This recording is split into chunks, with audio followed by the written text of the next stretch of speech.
Assalamu alaikum dear student, I am Ms. Fahmida Kamal. I hope you all are fine and having great time at your home. Students, now we are moving to our lecture number 10. हम अपने lecture number 10 तक पहुँच चुके हैं and in our previous lectures we have done 3 lessons reading and this one is the 4th one. इससे पहले हमने एक lesson 2 poems हम read कर चुके हैं और ये हमारा lesson number 4 है, जो कि अगर हम पोइम्स और लेसन को इंक्लूड कर लें तो this one is lesson number 4. तो ब्लैक ब्यूटी हमने स्टार्ट किया था. I have explain the text when we started the lecture number 9. आज इस लेक्चर में we will end up our text reading. हम अपने टेक्स्ट रीडिंग को ख़त्म कर लेंगे. इसके साथ साथ हम अपने MCQs को और शॉर्ट क्वेश्चन को स्टार्ट करेंगे. Before I start reading the next text I would like to recapitulate my previous text reading, जिसमें हमने एक कहानी मतलब ब्लैक ब्यूटी हमने स्टार्ट किया था. Black beauty is actually a novel और इस नॉवल से ये एक एक्सट्रैक्ट जो है वो लिया गया है. इसमें एक हंटिंग सीन को डिस्क्राइब किया गया है कि किस तरह से जो कुछ लोग हैं वो एक हेयर को हंट करते हैं और कहानी जो है वो हमें एक कोल्ट के थ्रू पता चल रही है. This novel is actually written by Anna Sewell. हर टाइम इरा वाज 1820 टू 1878 और ये एना सिविल का बहुत फेमस नॉवल था जिसने उसको एक मतलब एक फेमस ऑथर बना दिया था. और इसके साथ साथ इस नॉवल में एना सिविल ने एंथ्रोपोमॉर्फिज्म एक टर्म जो है उसके थ्रू ये टेक्स्ट सारा लिखा, जिसमें एक मतलब ह्यूमन ट्रेट्स जो हैं वो एक नॉन ह्यूमन एंटिटीज़ को दे दी गई, जिससे एक मतलब हॉर्स जो है वो एक्सप्रेस कर रहा है अपने इमोशंस को और फीलिंग्स को, how he feels about the Hunt. और ये कहानी जो है वो स्टार्ट होती है जिसमें वो बताते हैं कि when he was 2 years old, जब वो 2 साल का होता है तो वो एक ऐसा इंसिडेंट उसने देखा, एक ऐसा इवेंट उसके सामने हुआ जो वो कभी नहीं भूल पाया. और वो क्या था कि उसने एक छोटे से हेयर के पीछे बहुत सारे हाउंड्स को भागते हुए देखा, चेजिंग करते हुए देखा और इसके पीछे पीछे बहुत से आदमी जो थे वो भी घोड़ों पर बैठे हुए भाग रहे थे. और किस तरह से वो पूरा हंट सीन जो है वो एक्सप्लेन करता है ऑन पेज नंबर 20. उस पर आपके टेक्स्ट बुक के पेज नंबर 20 पे जो सेकंड पैराग्राफ है वहाँ पर वो आकर पूरा एक्सप्लेन करता है कि किस तरह से हेयर जो है he was wild with fright, means कि वो खौफ के मारे पागल होता है, उसको अपनी जान का ख़तरा होता है.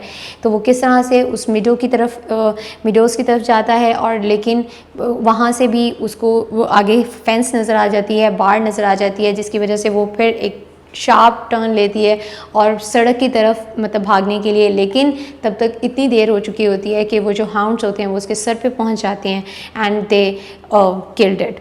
और वो जब उसको मार देते हैं तो वो जो आदमी हॉर्सेस पे बैठे हुए उनके पीछे आ रहे होते हैं वो उनसे पीछे करते हैं और इस तरह से रैबिट को पकड़ के अपनी विक्ट्री को जाहिर करते हैं.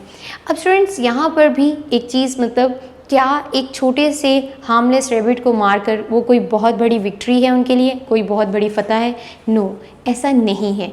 इस तरह की ट्रेड्स को, इस तरह की चीज़ों को रुकना चाहिए. ऐसी चीज़ें जो हम अपने ही लिए मतलब इस तरह से हम इन चीज़ों को अपने लिए ही नुकसानदेह बना रहे हैं. अगर हम अपनी वाइल्ड लाइफ को ख़त्म कर देंगे, अगर हम खुद ही इन चीज़ों को ख़त्म करने का कॉज बन जाएंगे तो हम अपनी नेक्स्ट जनरेशन को क्या दिखा सकेंगे? तो ऐसे रेयर चीज़ें या इस तरह की चीज़ों पे जिनके लिए हम न सिर्फ अपने आप को भी तकलीफ़ देते हैं बल्कि उन चीज़ों को भी ख़त्म कर रहे हैं. अब यहाँ पर हमारा टेक्स्ट जो है वो एंड हो रहा है. Come to page number 20. Here you can see this is the page. From here we will start. As for me, I was so astonished. कहता है जहाँ तक मेरी बात है, जहाँ तक मेरे लिए मेरा सवाल है, I was so astonished. ASTONISHED. Astonished means हैरान रह जाना, amazement, परेशान होना, कि मैं इतना हैरान और शशदर था, मतलब इतना मैं शॉक्ड हो चुका था that I did not at first see what was going on by the brook. कि मैंने पहले नहीं देखा था कि नदी के पास क्या हो रहा था. उस ब्रूक यानी वो जो एक गदेला पानी यानी मट्टी वाला कीचड़ वाला पानी जो वहाँ पे था उस नदी के साथ साथ, मुझे नहीं मालूम था कि वहाँ क्या हो रहा था. But when I did look, लेकिन जब मैंने देखा, there was a sad sight. Sad sight मतलब एक उदास मंज़र था वहाँ पर, एक बहुत ही अफसोसनाक जो मंज़र वो वहाँ पर बना हुआ था. 2 fine horses were down. दो बेहतरीन घोड़े जो थे, यानी उस नस्ल के बेहतरीन घोड़े जो थे वो नीचे लेटे हुए थे। वन वॉज स्ट्रगलिंग, मतलब उन्होंने डाउन मीन्स हेयर कि उनका नुकसान हुआ था यहाँ। One was struggling in the stream, कि एक जो था वो उस वाटर कोर्स में से बाहर निकलने की कोशिश कर रहा था। And the other was drowning on the grass, और दूसरा जो था वो ग्रास पे यानी घास पे लेटा हुआ करा रहा था, तकलीफ से, पेन से। क्यों? क्योंकि वो बहुत रशली उसके पीछे चेस कर रहे थे, भाग रहे थे, तो इसकी वजह से हॉर्स जो थे उनको भी डैमेज हुआ। और इसके साथ साथ one of the rider was getting out of the water covered with mud, कि उनमें से जो उस घोड़े पर बैठा हुआ एक राइडर था वो उस पानी में से, कवर्ड विद मड मतलब कि कीचड़ से लिथरा हुआ, कीचड़ से भरा हुआ उस पानी से बाहर आ रहा था। एंड द अदर ले क्वाइट स्टिल, और जो दूसरा राइडर था यानी दूसरे हॉर्स पे जो घास पे लेटा हुआ ग्रॉन कर रहा था, उसके ऊपर जो घुड़सवार था वो बिल्कुल साकिन ज़मीन पे लेटा हुआ था। His neck is broken said my mother, मेरी माँ ने कहा कि इसकी गर्दन टूट गई है। His neck is broken, this is actually the passive voice. यहाँ पर आपका जो ऑब्जेक्ट है उसको सब्जेक्ट के तौर पर एम्फसाइज़ किया गया है और इज़ के साथ वर्ब की थर्ड फॉर्म लगाई गई है, तो ये पैसिव वॉइस है। His neck is broken said my mother, मेरी माँ ने कहा कि उसकी गर्दन टूट गई है। किसकी गर्दन? वो राइडर की, वो जो उस घुड़ सवारी कर रहा था, उसके पीछे तेज़ी से भाग रहा था, उस राइडर की गर्दन टूट गई है। And serves him right to said one of the colts, कि उन कॉल्ट्स में से इन जो नर घोड़े थे उन बछड़ों में से एक ने कहा कि and serve him right means कि उसके साथ बिल्कुल ठीक हुआ, यही होना चाहिए था। यानी ये एक इडियोमेटिक फ्रेज़ है जिसमें वो कहता है कि अगर वो एक छोटे से बेज़रर हेयर के लिए इतना चेज़ कर सकता है, उसको मार सकता है, तो देन ये भी उसके साथ it is as fine as he did, कि जितना उसने किया उसके साथ बिल्कुल ही ठीक हो गया। I thought the same but my mother did not join with us, कहता मेरा भी यही ख्याल था, मैंने भी ऐसा ही सोचा था, लेकिन मेरी जो माँ थी वो हमारे साथ इस सारी बात में शामिल, हमारे साथ यानी वो उन्होंने इत्तेफाक नहीं किया। वेल नो शी सेड, उसने कहा नहीं, you must not say that, तुम्हें ऐसा नहीं कहना चाहिए। बट दो I am N old horse and have seen and heard a great deal, कहती अगरचा कि मैं एक बूढ़ा घोड़ा हूँ और मैंने ऐसी बहुत सी चीज़ें देखी भी हैं और सुनी भी हैं। I never yet could make out why men are so fond of this sport, लेकिन मुझे आज तक ये बात समझ में नहीं आई कि आदमी इस तरह के खेल का इतना शौकीन क्यों है, जिसमें दे ऑफन हर्ट देमसेल्व्स, जिसमें ना सिर्फ वो अक्सर अपने आप को यानी अपनी ज़ात को नुकसान पहुंचाते हैं, तकलीफ़ देते हैं। ऑफन स्पॉइल गुड हॉर्सेस, अच्छे घोड़ों को, स्पॉइल्स मतलब ज़ाया कर देते हैं। And tear up the fields, और खेतों को भी उजाड़ देते हैं, मतलब ख़त्म उजाड़ते हैं, उनको चीर देते हैं। And all for a hare और अ फॉक्स और अ स्टैग, और ये सब कुछ किसके लिए? एक छोटे से बेज़रर खरगोश के लिए, या किसी लोमड़ी के लिए, या फिर किसी स्टैग मतलब जो एक हिरन है, बारहसिंगा है, उसके लिए। तो ये सब जो है this is all useless, that they could get more easily some other way, जो कि वो बड़ी आसानी से किसी और तरीके से ले सकते हैं। But we are only horses and don't know, लेकिन हम तो सिर्फ घोड़े हैं और इसके बारे में नहीं जानते। सो this is the end of the text. यहाँ पर वो एक क्वेश्चन लीव करती है आपके लिए कि क्या ऐसी खेल या ऐसा स्पोर्ट जो है वो बेनिफिशियल है?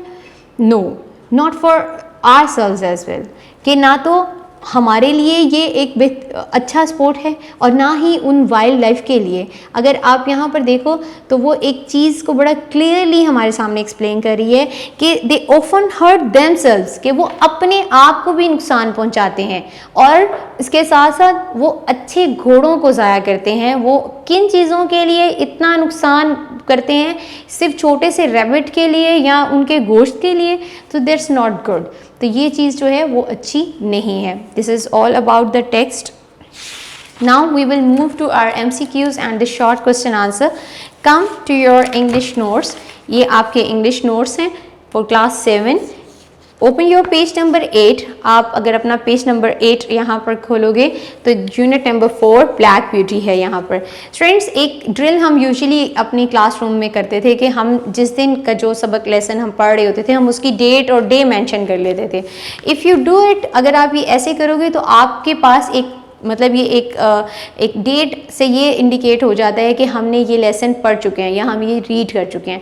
तो ये आप कोशिश करें कि ये इस तरह से डेट मेंशन कर लिया करें जिस दिन आपने ये अटेंड किया लेक्चर, ताकि आपके पास एक चीज़ कंफर्म हो जाए कि that I have read it, कि मैं ये पढ़ चुका हूँ। क्योंकि सम टाइम ये होता है कि लेक्चर नहीं मिल पाता, लेकिन अगर आपको आपकी डेट मेंशन है, आपने साथ साथ इंडिकेशंस की हुई हैं, आपने मतलब जिस तरह हम एक्सप्लेन कर रहे होते हैं आप साथ साथ राइट डाउन कर लेते हैं, तो ये चीज़ें आपके लिए क्लियर हो जाती हैं कि हाँ जी ये हम यहाँ तक पढ़ चुके हुए हैं।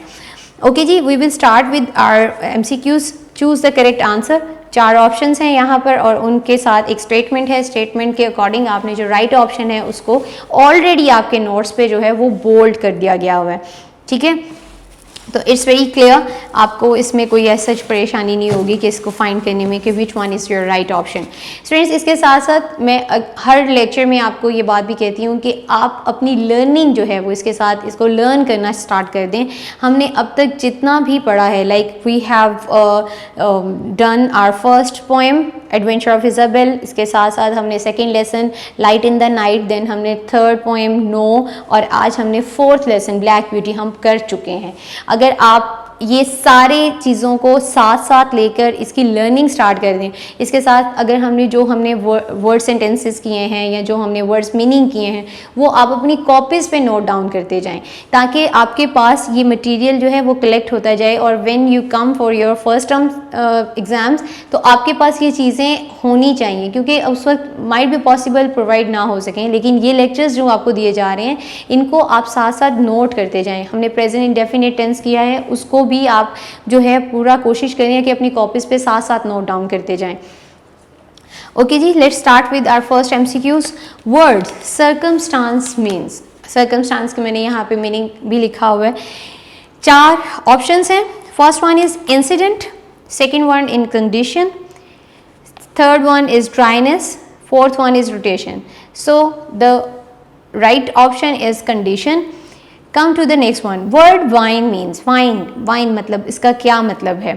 Freak, number 2 wet, groan, root. तो वाइन और ग्रोन सेम मीनिंग है, यानी तकलीफ से कराना, तकलीफ से जो है वो आवाज़ जो निकलती है उसको कहते हैं। Come to the third MCQs। The correct spellings are, beauty word है, इसके 4 ऑप्शंस यहाँ पर दिए गए हैं। BEAUTY। The correct spellings of beauty are BEEAUTY।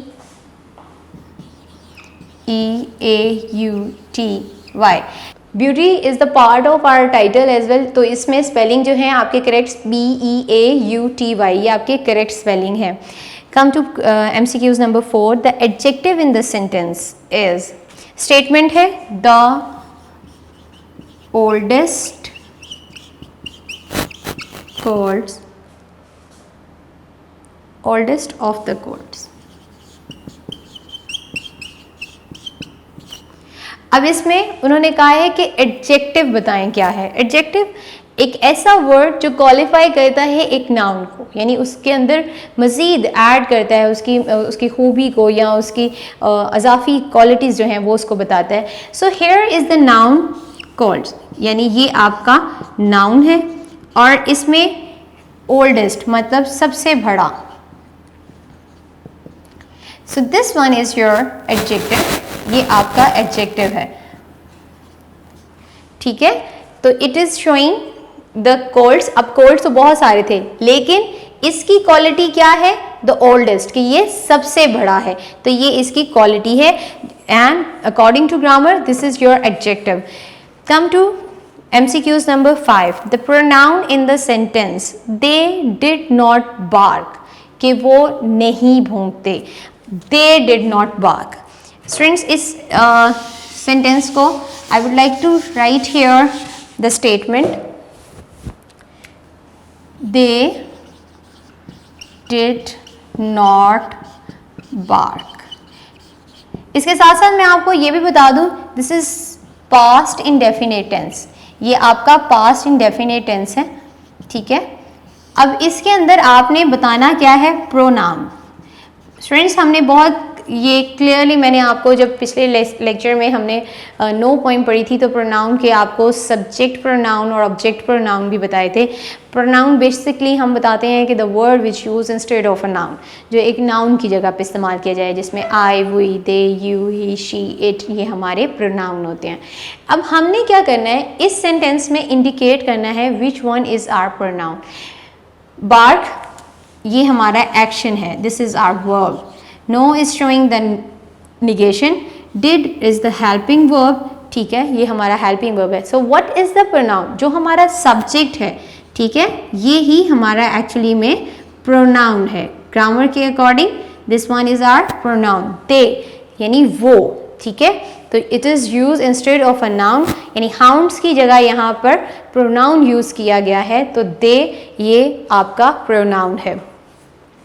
Come to the next statement 6. Identify the auxiliary verb in the sentence. They have lost the scent. They have lost the scent. अच्छा जी, अब इस statement में आपने क्या find करना है, auxiliary verb. अच्छा जी students, पहले आपको ये पता होना चाहिए what are the auxiliary verbs. Auxiliary verbs होते क्या हैं, जैसे हेल्पिंग वर्ब्स होते हैं ना, मोस्टली कॉमनली हम इनको हेल्पिंग वर्ब्स भी कहते हैं, ठीक है। ऑक्सिलरी वर्ब को हेल्पिंग वर्ब भी कहा जाता है, ठीक है। पहले तो ये आप अपने माइंड में क्लियर कर लें। जब आपको ये एक यूजुअल टर्म आपको पता चल जाएगी कि ऑक्सिलरी वर्ब को हेल्पिंग वर्ब भी कहा जाता है, commonly use as a helping verb, तो अब यहाँ पर अगर आप देखो तो did is a helping verb in the first sentence, जो कि एमसीक्यूज नंबर 4 था, जहाँ पर हमने प्रोनाउन फाइंड करना था। तो एमसीक्यूज नंबर 5 में 6 में हमने अब यहाँ पे ऑक्सिलरी वर्ब जो है वो फाइंड करना है। ऑक्सिलरी वर्ब क्या होगा, they, no, this is our pronoun, ठीक है, ये हमारा प्रोनाउन है, okay. Have, yes, this is our auxiliary verb, ठीक है, ये हमारा auxiliary verb as well as हमारा हेल्पिंग वर्ब भी है, ठीक है, इसको हम हेल्पिंग वर्ब भी कहते हैं। Lost is the form of verb, second form of verb है, and sent is the noun, ठीक, ये हमारा नाउन है। So this is I have defined the sentence here, कि किस तरह से हम ग्रामर को थ्रू द चंक्स हम इसको एक्सप्लेन कर सकते हैं। So we identify the auxiliary verb. Auxiliary verb को आमतौर पे हेल्पिंग वर्ब भी कहा जाता है। इसके साथ साथ इसकी और भी बहुत सारी एग्जांपल मैं अगर आपको यहाँ पर दे दूँ, जैसे एम, आर, कुड, ठीक है, देन डिड, ये भी ऑक्सिलरी वर्ब्स ही होते हैं। Okay, now come to MCQs number 7. The dogs left off barking. The phrase left off means, यानी इस phrase left off का क्या मतलब है। 4 options हैं, to stop, to continue, to come, to push, to stop. The right option is to stop, यानी रुक जाना। ये जब मैं आपको टेक्स्ट भी एक्सप्लेन कर रही थी, I explain this word as well, कि left off का मतलब होता है रुक जाना, to stop, ठीक है। Come to MCQs number 8. His neck is broken. The sentence is, 4 option है, एक्टिव वॉइस है, B passive voice, C negative sentence, D imperative. Let me explain the last 2 negative sentence, जिसमें negation होती है, not का इस्तेमाल होता है, तो यहाँ पर नॉट का इस्तेमाल नहीं हुआ। इम्पेरेटिव वो सेंटेंसेस होते हैं जिसमें ऑर्डर दिया जाता है, देयर इज़ नो ऑर्डर। तो यहाँ पर एक सिंपल स्टेटमेंट है, हिज नेक इज़ ब्रोकन। अब यहाँ पर इज के साथ वर्ब की थर्ड फॉर्म लगी है, so it's showing that this is the passive voice, तो ये आपका पैसिव वॉइस टेंस है। तो this sentence is actually the passive voice. Come to MCQs number 9.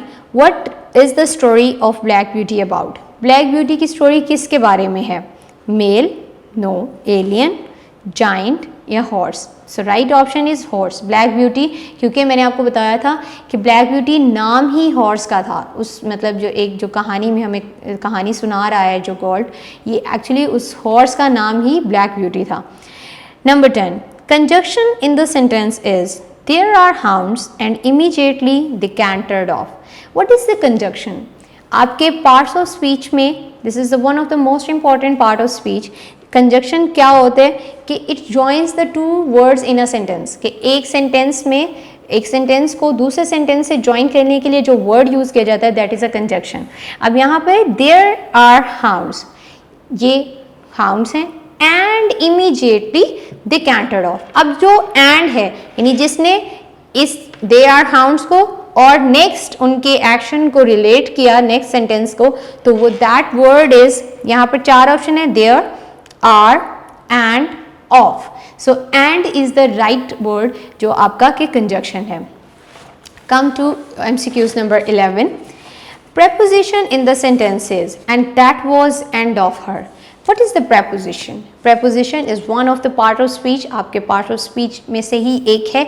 Preposition होता क्या है? It indicates the relation between two words or two sentences. Like nouns या फिर two words जो होते हैं उनके दरमियान में एक relation को show करता है. And that was end of her. Of her. अब अगर ये एक ऐसा वर्ड है जिसको अगर हम नहीं लगाते तो सेंटेंस की सेंस भी कंप्लीट नहीं होती, सेंटेंस ही कंप्लीट नहीं होता. जैसे अगर मैं कह दूं that was and her, and her no. तो ये जिस तरह हमारे छोटे छोटे उर्दू में वर्ड होते हैं ना, का, की, में, ने, पर, इस तरह के ये वर्ड्स हैं जो कि हमारे सेंटेंस को कंप्लीट सेंस देते हैं. सो of is the preposition. Come to page, MCQs number 12. This is your page number 9. They are running fast. Identify the tense. अब इसमें आपने tense को identify करना है. They are running fast. वो तेज भाग रहे हैं. अब ये हमारा tense कौन सा है? तो अगर मैं यहाँ पर आपको स्टूडेंट्स, क्योंकि इंशाल्लाह we will start our next tense will be the present continuous tense हमारा होगा. तो इसके लिए मैं आपको थोड़ा सा ये भी एक्सप्लेन कर दूँ. They are running fast. तो आपने बताना है ये टेंस कौन सा है, विच टेंस इज दिस. ठीक है, चार ऑप्शंस उन्होंने दिए हैं यहाँ पे. Present indefinite tense, present continuous tense, present perfect tense, present perfect continuous tense है चारों प्रेजेंट के. अब यहाँ पर हमारा राइट टेंस जो है वो प्रेजेंट कॉन्टीन्यूस टेंस है. ऑप्शंस आपका यहाँ पे राइट उन्होंने ऑलरेडी बोल्ड फॉर्म में लिख दिया हुआ है. How you identify this one is the present continuous tense. बेटा जी, जब आपके हेल्पिंग वर्ब जो हैं वो इज, एम या आर के साथ हम वर्ब की फर्स्ट फॉर्म के साथ ING लगा दें तो वो आपका प्रेजेंट कॉन्टीन्यूस टेंस को शो करता है. यानी कॉन्टीन्यूस में प्रेजेंट पार्टिसिपल यूज़ की जाती है. यानी form of verb, first form of verb के साथ ING लगा के इसे प्रेजेंट पार्टिसिपल, यानी जब आप वर्ब की फर्स्ट फॉर्म के साथ ING लगाते हो इट्स बिकम प्रेजेंट पार्टिसिपल. तो ये आपका प्रेजेंट पार्टिसिपल बन जाता है. तो जहाँ पे प्रेजेंट पार्टिसिपल किसी हेल्पिंग वर्ब के साथ आएगा इट शोज द कॉन्टीन्यूस. ठीक है, तो वो अगर वॉज वर हैं तो वो पास्ट को शो करेगा, अगर वो हैज़ हैव हैं तो वो फिर परफेक्ट को शो करेगा, और अगर वो विल शेल के साथ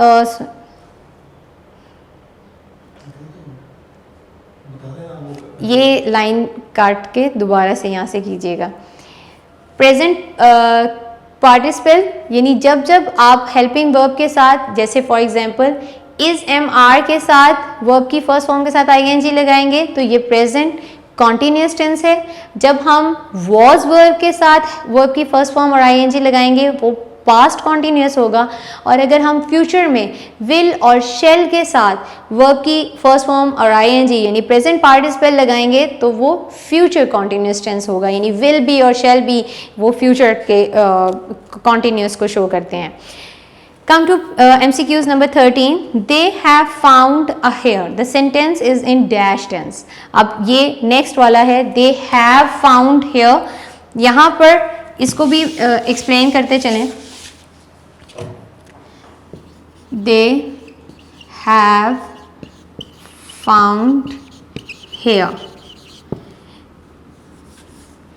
अब जब स्टूडेंट्स आप वर्ब हेल्पिंग वर्ब आपका हैज़, हैव या हैड होगा और उसके साथ आप वर्ब की थर्ड फॉर्म लगाते हो, यानी वर्ब की थर्ड फॉर्म, जैसे हम जैसे go, went, gone, gone is a third form of verb है, तो इसी तरह फाइंड, फाउंड, फाउंड, इसकी सेकेंड और थर्ड फॉर्म भी फाउंड, फाउंड ही होती है, ये इर्रेगुलर वर्ब होते हैं।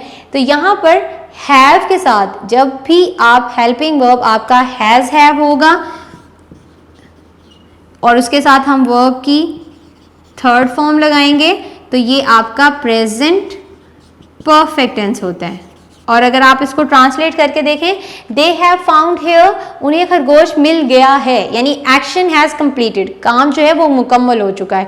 तो ये it always indicates that when we are writing helping verb has, have और उसके साथ हम वर्ब की थर्ड फॉर्म लगाते हैं तो ये हमारा प्रेजेंट परफेक्ट टेंस बन जाता है। इसी तरह स्टूडेंट्स, अगर हमारा हेल्पिंग वर्ब हैड हो और उसके साथ हम वर्ब की थर्ड फॉर्म लगा दें, जी स्टूडेंट्स, जब हम हैड के साथ वर्ब की थर्ड फॉर्म लगा देते हैं तो had indicates the past tense, तो ये पास्ट परफेक्ट टेंस हो जाता है।